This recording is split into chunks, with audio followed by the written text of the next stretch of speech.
your seat.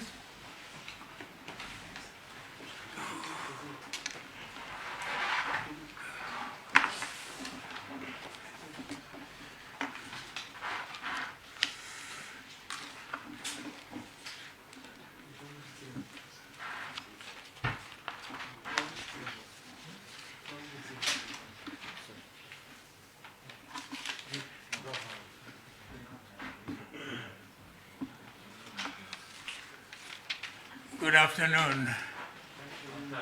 And how are you? How are you, Mnengwa? Yes, thank you very much.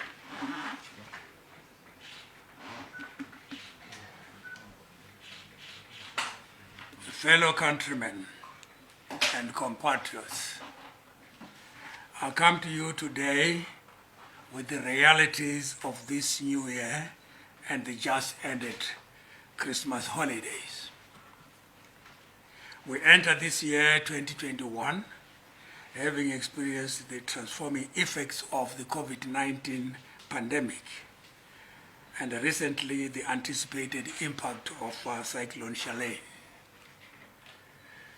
The memories of Cyclone Idai urged us to thoroughly prepare for the worst, but fate would have it otherwise. The cyclone on landfall downgraded to a tropical storm and further to a depression. We are fortunate that we have largely been spared a devastating natural catastrophe presented us by the weather phenomenon, Cyclone Charlene. There has been no reports of lives lost, save for infrastructure damages that include roads, culverts and bridges, which will certainly be attended to urgently.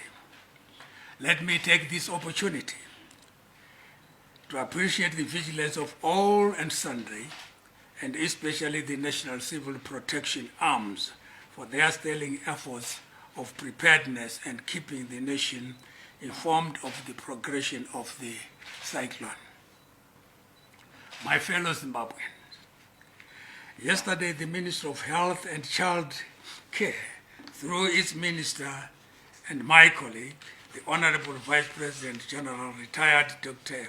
C.G.D. Nshuenga, issued a statement spelling out a raft of measures strengthening the nation's vigilance in the face of the surge of COVID-19, which we have to religiously adhere to. Experience has taught us that preventive measures are important in the fight against such an epidemic. We appreciate, fellow compatriots, as a matter of fact, that the dark side of the holidays, besides the traffic carnage on our roads, has been the surge of the COVID-19 infections. Within the past week, the nation has sadly recorded 1,342 COVID-19 cases and 29 deaths, representing the highest number recorded so far. Yesterday, the 2nd of January 2021, 407 new cases and 8 deaths were reported, and all of which were local infections. We have seen the number of COVID cases and deaths double in 2 months, from 8,374 on the 1st of November 2020 to 14,191 cases to date. I therefore appeal to you, fellow Zimbabweans, that whilst scientists all over the world are working on a vaccine, it remains imperative that you and I adhere to the measures as stipulated. The complex nature of the virus, its mutation, remains worrisome for all of us, hence the mandatory compliance to the measures we are putting in place as government. We exhort governance structures to provide and enforce measures that will curtail crowding and congestion at places such as water points, bus termini, grind mills, supermarkets, and shopping complexes. Further, we enjoin business people or business enterprises to be more vigilant in reducing crowding at all points in line with the social distancing protocols. Whilst the generality of our people are disciplined, we appeal particularly to religious organizations, traditional leaders or traditional leadership, business and corporates, civic leadership, households and individuals to take the fight against the COVID scourge as our own fight. At the onset of this fight against COVID-19, in all our meetings held with you, individually and severally, we impressed upon you the importance of showing leadership in disseminating information on this pandemic to your constituencies. We urge you once again to vigorously engage the participation of your membership to inculcate appropriate behavioral change and adherence to acceptable standard protocols. Regrettably, it is worrisome that our people and communities in general do not take the wearing of masks seriously. We therefore urge all leaders to take an active role in enforcing the proper wearing of masks. The virus needs to be fought by us all. In the past lockdowns, we achieved a lot in controlling the spread of the virus through cohesion and a unit of purpose. Nevertheless, as leadership, we observe the general laxity and carelessness of our people to adhere to the set protocols. Furthermore, the presentation of an authentic COVID-19 free certificate by some of our citizens has exposed many unassuming people to the disease. Such dishonesty is criminal and detrimental to the very fabric of society and far removed from Ubuntu. This has contributed to a surge in the infections we are talking about. Our security agencies, health officials, and educational institutions will continue to enforce stricter standard operation procedures to ensure the safety of all our citizens. They will strictly enforce adherence to the regulations within the stipulated times. Our emphasis in the fight against COVID-19 has always been and will remain prevention. We are our own saviors, and it is our behavioral change that will take us out of this danger. It is important that there be a major paradigm shift on behavior. Let those that are infected now be the last, as we all together strive that no one else shall be infected. The objective of zero new infections should be at the core of our thrust on prevention. That includes every one of us who is here. Whilst our eyes are still fixed on the achievement of the National Development Strategy 1, we will not allow our laxity in front of the pandemic to break our resolve to achieve our national goals. We shall still remain focused. The health and safety of the nation will ensure a productive and fruitful economy. We all have the responsibility to adhere to the set guidelines. That is WHO guidelines, World Health Organization guidelines.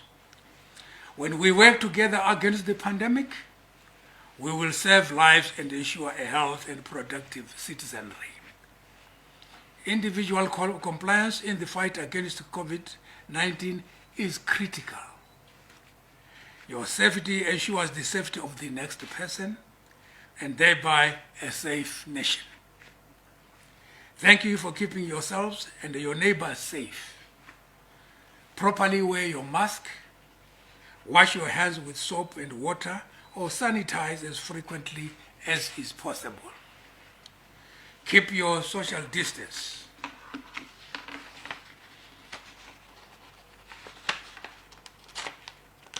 Keep your social distance. If you don't need to leave your house, stay at home. By that I mean that if there is no real reason for you to leave your house, stay at home. Make every decision to move out of your house a matter of life or death.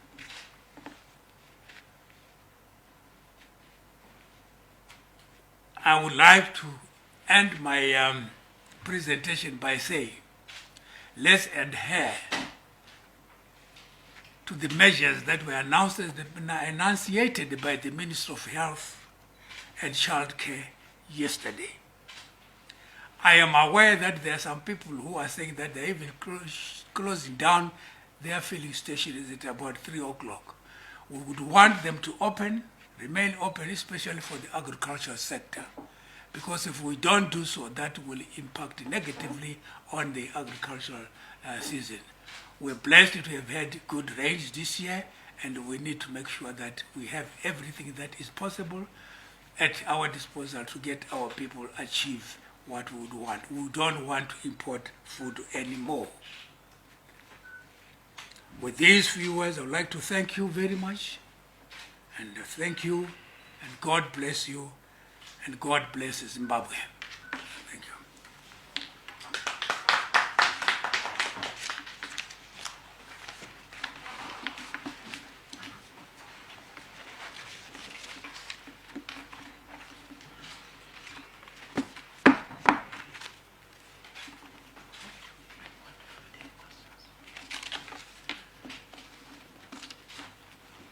Well, maybe I may take a few questions.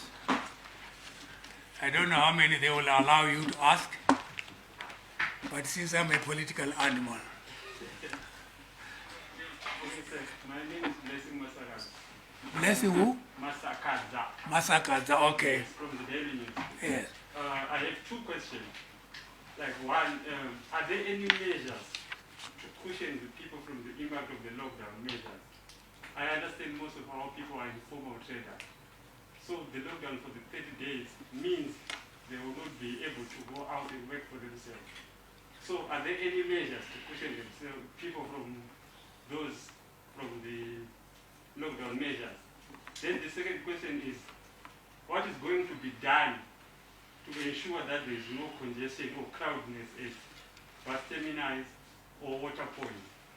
For example, people can go for a week or so without water, and they go to the bowls, large long queues. What is going to be done then? Thank you very much, Masakaza. First and foremost, this is not the first time we're having the lockdown. We're at level 5 lockdown, was it in March? And the informal sector you are talking about was catered for, and the same measures are still going to apply. I don't think they are going to be disadvantaged in any way that is different from what obtained then. The second one is in the congestions we are talking about. This is the enablers that I'm talking about, that as government institutions, we need to put in some enablers which we are going to see to it that there are no crowds at bus termini, there are no crowds at boreholes or water points. I addressed that. So those are some of the enablers that we are going to put in as government to make sure that we curtail the spread of the pandemic. I'm done with the Daily News. Okay, my name is Anna Chibama from newszimbabwe.com. Acting President, I would want to know, it seems Zimbabweans generally, they want to enjoy life like this festive season. And we've seen most of them are not wearing masks and they are also having parties and all. But we hear the situation is in hospitals is critical. I want to know from you as an authoritative voice, how critical is the situation in terms of ventilated beds in our referral centers and COVID-19 centers around the country? Thank you. Well, you have asked two questions in one. The first one is that Zimbabweans would want to enjoy themselves. You have to choose between enjoyment and death, because we have to be disciplined. When the situation is not, it doesn't allow, there shouldn't be any enjoyment. There shouldn't be any merrymaking at all. We need to remain home and keep ourselves safe and keep other people safe. The questions of the no ventilated beds at the hospital, that is a very technical question. But what I know that we have provided enough, and I don't know about the congestion you are talking about, whether it is a congestion that you have witnessed or it is a congestion that you have heard of. I've heard of it, So especially on social media. Social media, go and verify, and then come and ask me a question with this, specifically saying that I've been there and I saw it. Let's not speculate. Thank you. Thank you.